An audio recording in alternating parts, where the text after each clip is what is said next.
Hey, I'm Scott Max, and welcome to the fourth lesson in our free course in digital marketing. In this lesson, we're going to go into understanding the value of domain names and websites. Plus, we're going to help you pick your domain name, and we're going to cover how to make a website that is worth something exactly with the knowledge that you'll get taking this course.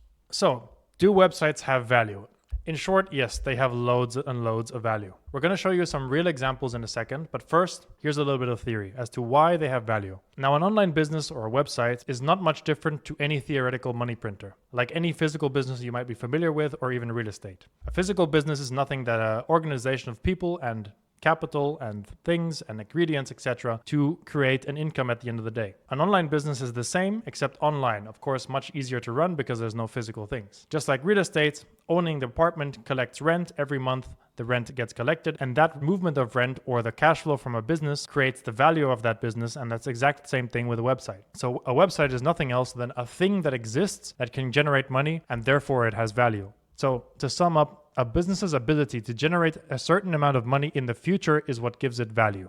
So let's do some very quick math based on some recent examples I showed you in the last video. A business or a website's value is based on a certain multiple of its earnings. So basically, you'd multiply what a business makes in a month as profit. You'd multiply that by a certain multiple depending on the business's type, activity, niche, complexity, defensibility, etc. You would give the monthly profit of whatever that business makes times a certain multiple, and that gives you the value of the business.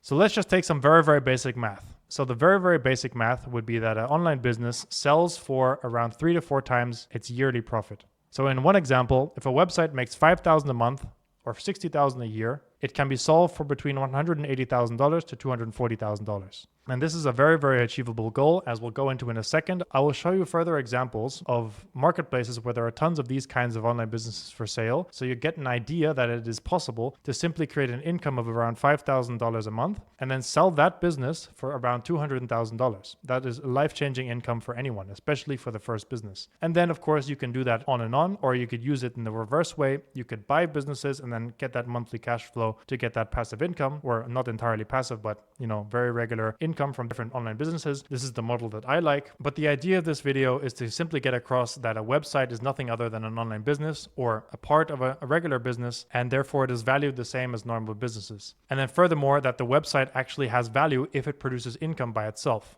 And so therefore there will be someone willing to buy it at a certain multiple because that website creates an income, and therefore that is worth a certain amount of money. Now for domains, values can vary a lot. Basically, domains are worth what someone is willing to pay for them. However, there are some guidelines and a lot of precedent of how domains are sold and valued. So of course with domains, .com domains are the most valuable, but you'll have a lot of value in any sort of other extensions. So local extensions like .es or .de, or niche extensions like .org or .ai. These can also be valuable based on the actual domain that is in front of it. So for example, something like x.com sold for $1 million back in the 90s. And then another example, something like consulting.com or acquisition.com or marketing.com, these are all 6- and 7-figure domains. Now there's of course some smaller domains, so something that, for example, that I bought once was Nightflow. This is not a particularly brandable domain, or is not a particularly unique domain, and therefore I only paid around $1,000 for it. And as another example, scottmax.com, which is basically my personal brand domain, this was only $10 because I registered that domain. It didn't have any value to anyone else because it is not generic enough, like for example x.com or marketing.com or amazon.com. However, I gave it value by building my website upon this domain, but the domain itself didn't have a lot of value, which is exactly why we recommend later in this video and later in this course to start with building your personal brand domain into something that has value. Almost always, your name as the domain is going to be very cheap. It could even be free if you take our hosting deal with a free domain. It would not really be advisable to go and get a very expensive domain with a big brand, especially with one of your earlier websites, because it's just not worth it in the beginning. Start with a basic domain or a domain that you can get for free with our deal, something that is available, and then build upon that, and then eventually you could get into better and better domains. One thing I will mention though, I highly recommend getting good domains with a .com ending, and then something that is brandable and easy to spell. The only exception to this is to get your personal brand domain, something like scottmax.com, or if your name is Michael Page, you try to go for michaelpage.com. Now, more common names will be more difficult to get the personal brand domain for. So you could go with an alternative like .org or .net. However, I would recommend going with a .com and then going, for example, Michael Page Marketing or Michael Page Football Coach or something like that. A bonus of this is that this will become your little corner of the internet, which you can keep forever. And then all of a sudden you'll be differentiated from someone that does not have a website and does not have a branded domain name. So for example, if your name is Michael Page and you're a marketer, you could register michaelpagemarketing.com and then have an email like michael@michaelpagemarketing.com. This of course makes a better impression than not having a personal brand domain and then having an email like michaelpage115 or something @gmail.com. So therefore, in the course, I recommend getting a personal brand domain, building out a personal brand website, which is the best place, by the way, to launch any other business anyways. It's easier to market a new business as a personal brand than the actual business brand. And then you use that personal brand website as a cheap starting place to learn and to launch other businesses from. Eventually, you can go and get actual domains for a particular project or business or a separate blog or a separate idea. But the beautiful thing about a personal brand is that there's something that you will keep forever. No one sells personal brands. This is an extremely good hack. So for example, you could imagine a world where you create a following for your personal brand and then you use that following to start a business. You can then run that business and then sell that business and then create another business, but you still keep that personal brand and that personal brand following. This is what a lot of mentors of mine did, and this is what I am doing myself. And this is what I highly recommend for you. So definitely, if in doubt, when you start your website, make it a personal brand, register your name as a .com, and then start using that as your online identity. This is also a nice hack to create personal responsibility for yourself. No one is going to do a bad job of building their personal brand because we really care, because it is our face, our name, our identity, and therefore it is an excellent hack to make yourself do a good job and then hustle through your first website to make it really polished and learn the skills professionally.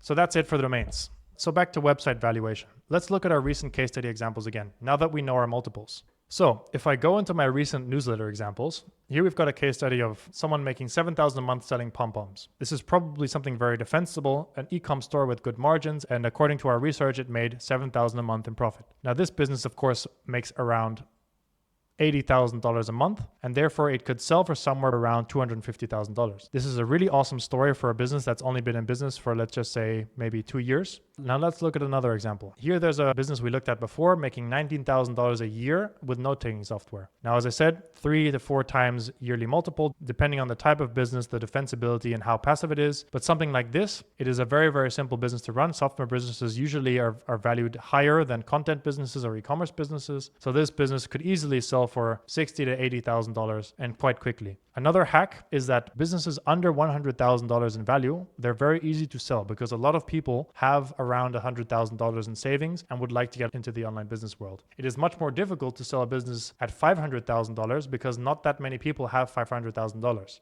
And then there's another stage of business from around 2 to 3 million where all of a sudden private equity firms, so firms that invest money, they are interested in businesses that are above $2 to $3 million in value because then they can really make some returns on those businesses. Anything in between is much more difficult to sell because there's not really a very obvious buyer. There's infinite money out there in the world and there's lots of money for bigger businesses and smaller businesses, but this is just a top tip. So let's just keep looking at examples. Here, another very common example, $6,000 a month with a DIY decor blog. So blogs are nicely passive usually and very, very high multiple and very, very easy to run because basically all you have to do is do nothing because the blog ranks, gets traffic from Google, and therefore makes the commissions quite passively. So this could probably be at a 4x annual return. So this business might also sell for $250,000 even though it makes $6,000 a month. And here we've got another example of a business making $1,000 a month. This is also a very nice success story because this business probably was very, very quick to set up, and all of a sudden this founder could get his hands on $40,000 to $50,000. Here's another interesting business, a business here making $56,000 a month from selling traditional Indian apparel. This business could be sold for the millions because this is a slightly higher amount of cash flow and therefore could easily be sold for 1.5 million, etc. So I could keep going into hundreds of these examples, but you get the basic idea.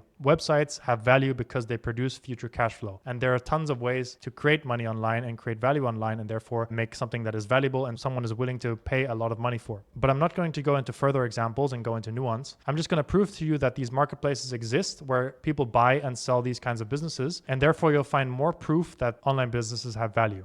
Now here, flipper.com is one of my favorite websites to see what is out there in the online business world. So here we have listings of people that have listed their business to sell on the internet. Here we find a jewelry business making $5,000 a month and asking for $115,000. This could be an amazing deal. Here we have an example of a lifestyle blog all about the home and making $3,000 a month and asking for $70,000. And I could go on and on. There are hundreds of businesses listed here on this website and a couple of other websites that I can leave the links to at the bottom of this video in this lesson, where you can see hundreds of businesses that are for sale on the internet. And this is just to prove that websites have value and that it is worth building one because you can always sell it.